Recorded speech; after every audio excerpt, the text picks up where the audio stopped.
Gittin Daf Beis, Aleph and Amud Bet. Own your decision. Ze גיטך לאחר מיתה. Let's continue this amazing exploration of the interface between life and the Torah, between our spiritual lives and our physical lives, how the two interact all together. And this is really what we do each time we sit down and learn. It's about understanding the Gemara in a way that infuses our lives with a dimension that comes straight out of the Gemara. That's why it's important to try and implement what we learn in the Matmonim each day, to try and take something from it. And we talked the other day about drawing energy from small things. You're drawing energy from a piece of Gemara and you're putting it into your day. That's what lilmud al manat la'asot means. Lilmud al manat la'asot doesn't mean I need to know the halachos, I need to know what to do. That's an automated life. That's not a life of chayut. It's not a dynamic life, an alive life. An alive life is to take the principle, to take the koach from the Torah and infuse it into our day, and to learn how to do that, even from complex sugyot in a masechta such as Gittin. And as you'll see, here's a good example of how we set about it. The first thing is to choose the piece of Gemara we're going to work on, because as we know, we're looking at a whole daf, unless we're spending the entire day on the daf, and even then we're not going to be able to do justice to the daf. So it's important to choose the piece. What is it that we're going to focus on? Then to get to an understanding of what's the essential issue in that piece of Gemara. And then the so what. Always you've got to ask the so what. So now I've learned a piece of Gemara. So what? In what way does that change my life? And until you get to the answer to that question, we haven't finished the learning. Why would we be learning? There's no so what. So what? Okay, so I've learned Torah. I've been Mekayim the mitzvah of limud Torah. I've gotten closer to the Rebbeinu Shalom. Of course, all of that is so. But we need to push the boundary further and understand Hashem has given us this Torah in order that we should infuse it into our lives and live it. So here we have a Mishnah on Daf Beis Amud Aleph, where the Mishnah talks about a man who's ambiguous in the language he uses when he gives the get. Get is supposed to be very incisive, very, very clear. And he confuses the issue by the words he uses. Ze גיטך meiti. This is your get provided I die. So when is it supposed to? When does the get work? After death? Before death? When? What does it mean? Ze גיטך micholi ze. This is your get if I don't recover from this illness. Ze גיטך לאחר מיתה. All these cases, lo amar klum. We can't take notice of that. Mehayom ad im meiti. Me'achshav im meiti. From today, if I die. Harei ze get. Mehayom ula'achar mita. That's the one we're going to focus on. Here's a get from today and after death. Get ve'eno get, says the Mishnah. It is a get and it isn't a get. It's a suffix. It's very, very confusing. And when we're looking at a sugya, we've often talked about the importance of identifying parallel sugyas. That sometimes you've got to look at a piece of Gemara we're learning in Gittin together with a piece of Gemara that appears elsewhere. In this case, the Gemara in Bava Basra, Daf Kuf Lamed Vav, is the parallel, the sister sugya that you've got to learn together. And there we have, at the top of the source sheets, we have a Mishnah. Hakotev nechasav livnav. A person writes his nechosim, his property, to his son. Why? What's the situation? Explains the Rashbam. This is a man who wants to marry a woman. He's been married before. He's got children from his first marriage, and he doesn't want to commit all of his property to his second wife, and then his children from the first wife will have nothing as a result of that. So what he wants to do is give his children from the first wife his estate, but on the condition that he can use the estate, he can draw the income from the estate. In the meantime, it's like these living trusts that are popular today, even in the general legal system. So you see the Mishnah talking about such a trust that he wants to do. In such a case, tzarich sheyichtov mehayom ula'achar mita. It's important to clarify that you're doing this from today and after death. In other words, what does that mean? I'm giving you the capital today, but you'll only be able to enjoy the product of the returns, the income from the property, after I die. Until then, I'm using it. So we set it up in a trust for you. Divrei Rabbi Yehuda, Rabbi Yossi says he doesn't have to use that complicated language. You can do it much more simply. Ask the Gemara, and if you say Mehayom ula'achar mita, why does that help? Didn't we learn in Gittin, our Mishnah, that in such a case, if you give a get and you say it's Mehayom ula'achar mita, it's from today and it's after death. Get ve'eno get, it's a suffix. Ve'emet choletzet ve'lo mityabemet. If he dies and doesn't have children, in the case of Gittin, she can't do yibum, she has to do chalitza because of the suffix. Because Hatam, says the Gemara, Mesapkalan itna'a havi I chazora havi. Aval hachi kamar. There, in the case of get, we're in doubt. What does he mean? Does he mean I want to give you this get now? No, I don't mean now. I mean after my death. What does he mean? Has he changed his mind? There's a contradiction between the first part of what he says and the second part, or not? Is he making it a conditional get? But here, gufa kani me'ayom pera la'achar mita. Clearly, he's giving the capital today and the income after death. In our Mishnah, where we say that there's a choletzet ve'lo mityabemet, there's this doubt, explains Rashi, Mesapkalam itna'a havi mehayom imamut. So our doubt is, when he says this, we've got to interpret his words. Is he saying, this is a get from today on condition that I die? In other words, it kicks in on my death, but it's effective from today. So once I die, you will have been a divorcee from today with all the dinim of a divorcee. וכיוון שמת נתקיים התנאי, ונמצא שהוא גט משעת נתינתו, או חזרה הביא, or has he withdrawn, has he changed his mind, שחזר בו ממעידה מהיום, ואמר לאחר מיתה. What he meant is, here's your get from today. No, I don't mean that. I mean it's a get after death. And then it's not a get at all, because a get can't take effect after death. Once your person's died, his wife is an almanah, she's a widow, he can't give her a get anymore. So what does he mean over here? If we're talking about a gift, a father wants to gift his property to his children in that kind of trust way that we talked about, there's a way to interpret what he must mean. But you can't apply that interpretation in Gittin, and so they're different. And then the Gemara goes on Amud Beis with the shiur of Rabbi Yossi, where Rabbi Yossi says if you've put a date on the shtar, clearly you mean it to be effective from that date, because you don't need a full detailed dating in the shtar. And that's the shiur of Rabbi Yossi. What we're going to look at is a fascinating idea in leadership and in collaboration. Whether you are leading your family, or you're leading a team of people, or you're leading your customer or client, or you're a rebbe in a classroom, it's important to know when you've got to make a unilateral decision, when you have to negotiate a decision, and when you have to make a decision and inspire people to follow you. Those are three different models. And it's important to understand which is which, and we're going to learn that from this piece of Gemara. Isn't that interesting? We're learning a Gemara, a date on a thing, and on a get, and does he mean this, or does he mean that? Sugim, blah, blah, all very technical. But when we get to the essence of it, as we're going to see, the essence of it we're going to understand is what goes on in those transactions. We're talking about a get, we're talking about a document, a commercial document of trade.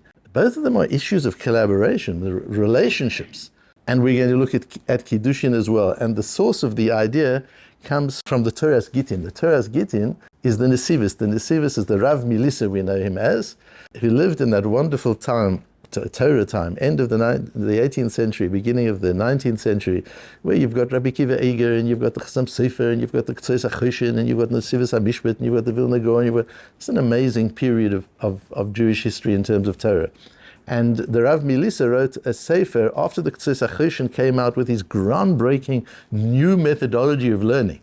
Ktsois HaChoshen, which became adopted as the textbook of method of learning.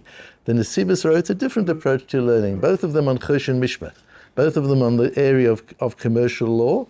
And the Nesivos HaMishpat then also wrote a sefer called Torah's Gittin. And he wrote that on Gittin, on sefer only on Gittin he wrote it. And the Nesivos is very, very beautiful. And the styles are so different, because the Ktsois HaChoshen was a Rosh Yeshiva, he was a lamdan, he taught Gemara, that's what he taught. The Rav Milisa was also a Rav of a community, and you can see in the way they deal with the Gemara and the way they explain the Gemara. The Ktsois is talking to Lomdim, and the Nesivos is talking to everybody in a kind of a way. It's easier to work it out, it's easier to understand, it's beautiful, beautiful stuff. It's interesting that he wrote a sefer on Torah's Gittin. He was married 3 times and divorced 3 times. So he was quite a specialist in Gittin from his own experience. He wrote Sefer Torah's Gittin. He has descendants in Eretz Yisrael today. There's a professor at Tel Aviv University who is a descendant of the Nesivos, and a frum man. And there's a restaurant just in Yerushalayim, just off Rehov Strasse in Geula, which is owned by one of his descendants.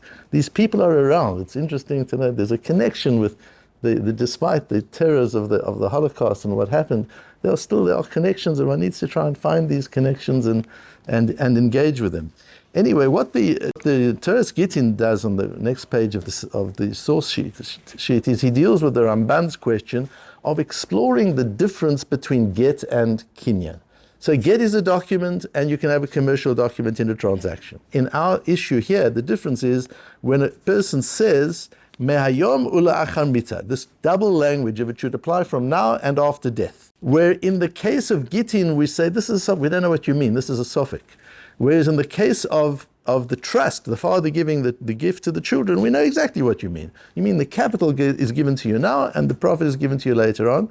And the Ramban says, why don't we use the principle of Tfos Loshen Rishon, which means, and we use that in Bava Basra, go by the first thing. What did he first say? That's how you go. You go by that. And the Sivas develops the idea, and he says, because in the case of Gittin, the decision to divorce is unilateral. She doesn't need to be involved in that decision. A man decides the marriage is over, it's over, it's not going to work anymore. Once a man's decided the marriage is over, that's it, it's over. So how she understands his language is not important. What's important is what does he intend when he says it. That's why we look at his intention, not at her, not at what she heard. However, in Kinyan, for a Kinyan to work, for a transaction between two parties to work, both are parties to the transaction. So he says, I want to sell you this. The other person says, I agree. If this is the price, I accept it. There's a transaction. There are two people involved. So in the case of Kinyan, when he says the first thing, he says, let's say, from today. And the other person hears and says, from today, I get this piece of property and it's going to cost Y, or it's a gift to me. Good, I agree. From that moment, the deal's done. The two parties have agreed. Now he goes and changes his language. Too late. It's done already at that instant where the two parties have connected in a moment of agreement. At that moment, the deal is done. And now you can't go back on it. In the case of get, it all depends on the husband. So until he actually gives her the get, he can say what he wants and change his mind 50 times. He's the only person. You can change your mind when you are the owner of the decision. That's what's important to look at over here. Who owns the decision? There's such a thing as ownership of a decision. A decision of divorce is owned by the husband. A decision of gifting or trading is owned by the two parties to the trade. It's not owned by one. And there needs to be negotiation between the two parties. In get, there's no negotiation. The husband says goodbye, has a get, it's over. In trade, there's negotiation.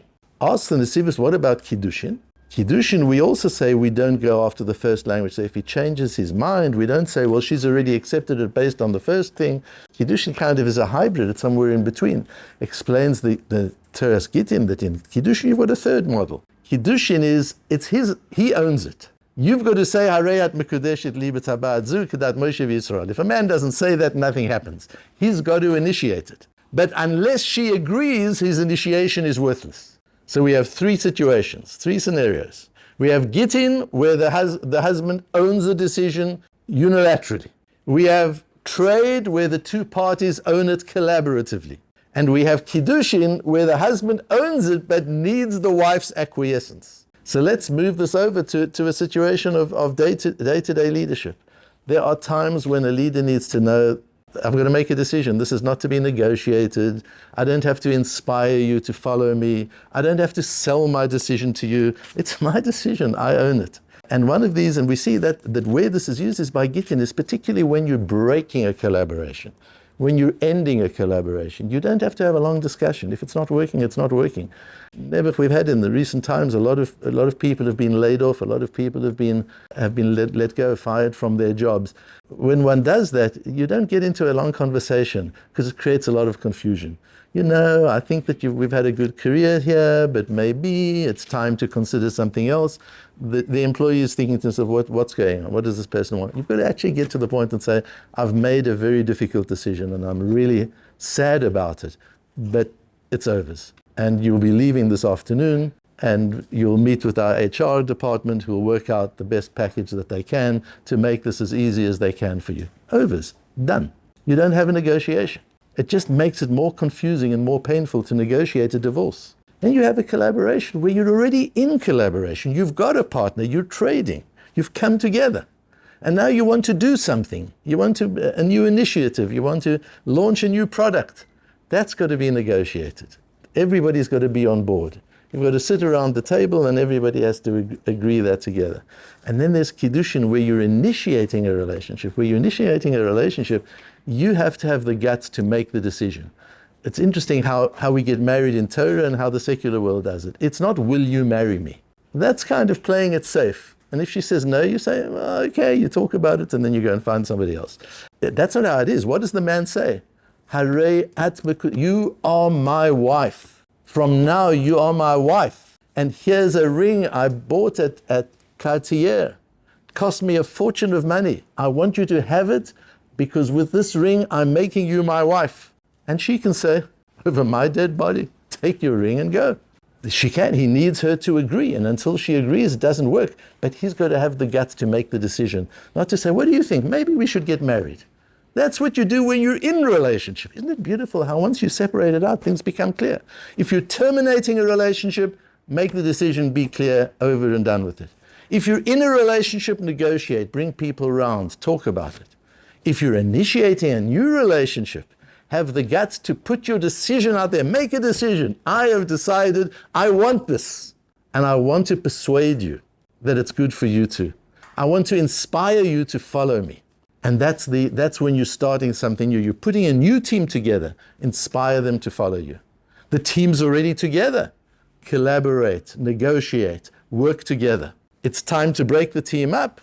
Break it up with a clear decision. It becomes so clear when you take apart and you look at the Torah's Gittin and you learn the Sugya and you say, so what? What do we learn from here? What does this teach me? These three models that the Nesivos works out and explains, and with this he answers the Ramban's question in Bava Basra and explains the Gemara and particularly the Rashi in our Sugya and on Daf Ayin Beis. What does it all mean to me? Oh my goodness, what does it mean to me? It clarifies something that causes so much confusion in families and in business and in communication because people don't know when a decision has to be unilateral, when it has to be collaborative, and when it has to inspire fellowship.